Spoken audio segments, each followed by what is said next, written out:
às vezes o quanto você ganha não quer dizer ali, né? Felicidade, dinheiro. Claro que é uma preocupação a menos. Eu tava aqui pensando outro dia, né, nesse processo aí o que foi 2020, o que está sendo 2021, porque cada vez que penso sobre, que leio sobre, parece ainda mais absurdo, ainda mais se você mora no Brasil, né? Porque tá sendo barra aqui. E aí tava pensando nessas habilidades que a gente precisou praticar mais arduamente do que nunca e que às vezes as pessoas falam pra gente que é só ter. É só ter paciência, é só saber esperar, é só gerenciar expectativas. Esse é o meu favorito. Só que não, né? Porque não tem um botão que a gente aperta e que a gente desliga a ansiedade, fica aqui, tranquilo, né? É um processo, não é uma receita de bolo que funciona igual para todo mundo. Isso aqui funciona para mim, isso aqui vai funcionar para você. Possivelmente não, talvez, quem sabe, né? Sim, terapia é bom para todo mundo, mas cada um aí não é à toa que eles têm abordagens diferentes porque somos diferentes, né?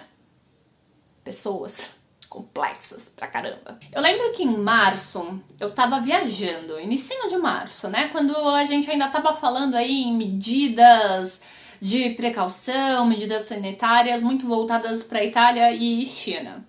Aí falei, vou me desconectar do mundo. Não quero acompanhar o que tá acontecendo, né? Porque eu preciso descansar minha cabeça. Aí, quando voltei, foi o meu primeiro grande baque, porque eu falei, tá diferente. Essa parada aqui tá diferente, esse aeroporto aqui, né? Porque eu realmente fui com esse intuito e fui sozinha, então bati a perna pra cima, pra baixo e tal. E li muito pouco sobre o que estava acontecendo. E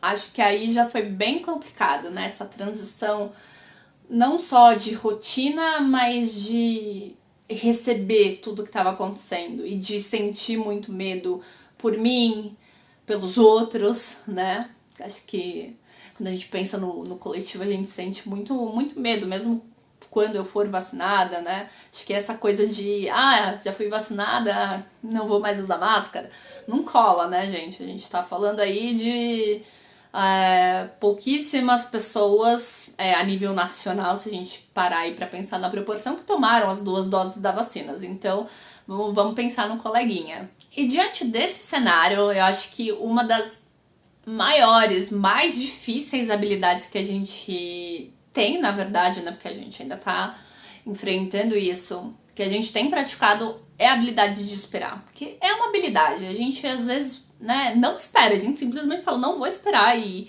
quer antecipar as coisas, e aí a gente se encontrou numa situação em que a gente foi obrigado a esperar. E, cara, que coisa difícil é isso, né? Porque é esperar que planos que a gente fez não pudessem ser tirados do papel tão cedo, que coisas que a gente pensava em fazer, a gente falou assim, tá, talvez não precisa ou não possa pensar mais, pelo menos nesse curto período. Ou posso pensar, mas, sabe, existe essa questão de não ter previsão de quando eu vou poder fazer. E quando a gente planeja, normalmente a gente vai planejando ali para fazer em determinado momento. E aí a gente se viu assim, de mãos atadas, né? Num cenário completamente atípico. E eu acho que esse é um exercício, é uma lição aí que a gente pode tirar disso tudo, porque no fundo, isso minha terapeuta aí disse uma vez pra mim, a gente não pode prever, né? Às vezes a gente sofre por antecipação, mas a gente não pode prever o que vai acontecer. E se a gente fica nessa ânsia, a gente só sofre, mas a gente, né, não tem como controlar as coisas. Isso muito antes da pandemia. Então, isso vale para o cenário pandêmico, vale para antes e vale também para depois.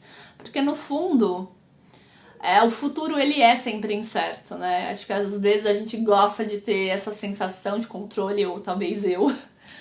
Mas a verdade é que ele nunca é certo, né? Que no segundo seguinte, tudo já pode ser diferente. Então, não que seja uma lição fácil, né? Para os ansiosos de plantão, já antecipo aí que não é. E aliado com isso, tem também a questão de gerenciar expectativas. Nossa, isso é complicadíssimo. Porque às vezes a gente espera sem saber que tá esperando, até a hora que a gente se frustra e fala, tinha uma expectativa ali que eu não sabia que estava ali. E acho que, né, nesse cenário que a gente está vivendo, que é um cenário histórico, querendo ou não, a gente às vezes espera um pouco do outro, às vezes espera muito do outro, espera que o outro tenha empatia como a gente gostaria que ele tivesse, que ele respeitasse a dor do outro. E nem sempre isso acontece, né? Porque às vezes a gente mede o outro pela nossa régua. E a gente fala, nossa, mas é tão óbvio, como que você não sente isso? E às vezes não sente. É difícil lidar com isso. E eu sei que a gente tá atravessando, assim, vários cenários e várias situações, né, ruins. Tem pessoas que estão passando fome, tem pessoas que estão sem moradia, tem pessoas, assim, que estão completamente à mercê da boa vontade do Estado, que não é boa assim. Às vezes eu acho que a gente se esquece que existe um Brasil também muito solidário, porque nem sempre ele ganha manchete, nem sempre ele aparece em destaque no jornal. E aí às vezes a gente se esquece, principalmente quando a gente passa tanto tempo dentro de casa. Quando a gente perde um pouco desse contato, né, com o mundo, para o contato humano mesmo, né, para além do computador e do celular. E aí talvez você olhe e fale, Brasil solidário, algum tipo de surto, delírio, coisa do tipo. E na verdade não, depende muito de quem você segue, do que você acompanha. Você vai ver que tem, sim, essas pessoas. Que no mesmo Brasil dos negacionistas e dos anti-vacina, a gente tem pessoas que são super a favor da ciência, que doam seu tempo, que doam suas horas, suas sessões livres de terapia, no caso dos psicólogos, que doam comida, que doam dinheiro, que doam às vezes tendo muito pouco, né, numa generosidade tamanha que talvez não ganhe as manchetes, mas dá um pouquinho de esperança pra gente, de falar assim, tá, é esse o Brasil que eu quero ver, sabe? É nisso, nessas pessoas que eu acredito. E eu acho que dentro disso é importante frisar que solidariedade e respeito, gratidão, exercitam aqueles que têm. Se uma pessoa não tem isso e ela não está disposta a ter, seja o seu vizinho, seja um chefe de estado, e você fica ali esperando isso dela, por mais que às vezes ela tecnicamente fosse obrigada a ter isso, porque tecnicamente ela representa o povo, é se frustrar de novo. Porque empatia é uma coisa que não se compra e não se impõe, infelizmente. Agora, de todos os exercícios, né, que acho que esse foi quase uma questão de sobrevivência que a gente precisou exercitar durante a pandemia, acho que o fator tempo, lidar com o tempo, encarar o tempo, foi, cara, o mais desafiador de todos eles, porque ele engloba um pouco tudo. Quando eu olhava e falava assim, meu Deus, já foram 3 meses, o que eu fiz nesses 3 meses? E aí foram 6, e aí foi 1 ano, e agora 1 ano e meio. E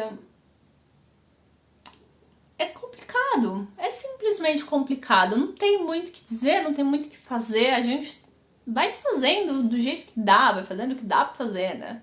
Às vezes eu me pegava pensando, o que eu vou fazer quando tiver 26? E aí estou aqui, eu com 26. E aí, de repente, me pego pensando, o que vou fazer daqui a 10 anos? E aí, de repente, já entro na questão anterior, que é gerenciar expectativas. Especialmente agora, em que planejar é quase...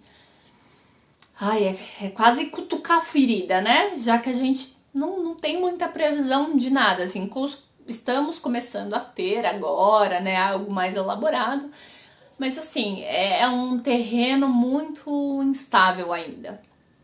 E encarar o tempo é um desafio, não só o tempo cronológico, aquele do relógio que a gente marca na agenda e coloca os compromissos, mas às vezes o nosso próprio tempo, entender qual é o nosso tempo, começar a agir dentro do nosso tempo e respeitar o nosso tempo, assim, que é uma lição que às vezes a gente leva a vida inteira patinando pra aprimorar aos pouquinhos. E assim, olhando o que a gente tá vivendo, às vezes a gente se pega olhando pro amiguinho que tá aprendendo, parece que tá aprendendo 3 idiomas diferentes e sendo super produtivo durante a pandemia. Respira, pelo amor de Deus, sabe? Porque eu acho que a gente tá fazendo o que dá pra fazer. Às vezes me cobro? Às vezes me cobro, né? Às vezes dou uma pontada de dedo pra mim mesma e não sigo meu próprio conselho.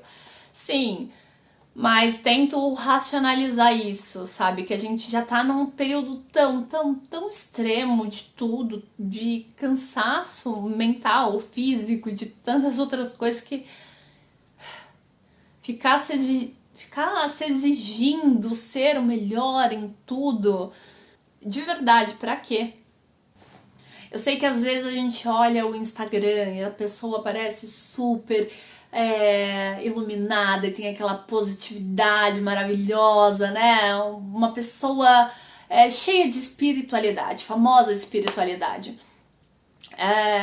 Mas vale lembrar que o Instagram, redes sociais e afins, e até mesmo as conversas que a gente tem no dia a dia uns com os outros, dependendo do quão franco é essa pessoa com quem você está conversando, é um recorte da vida dela.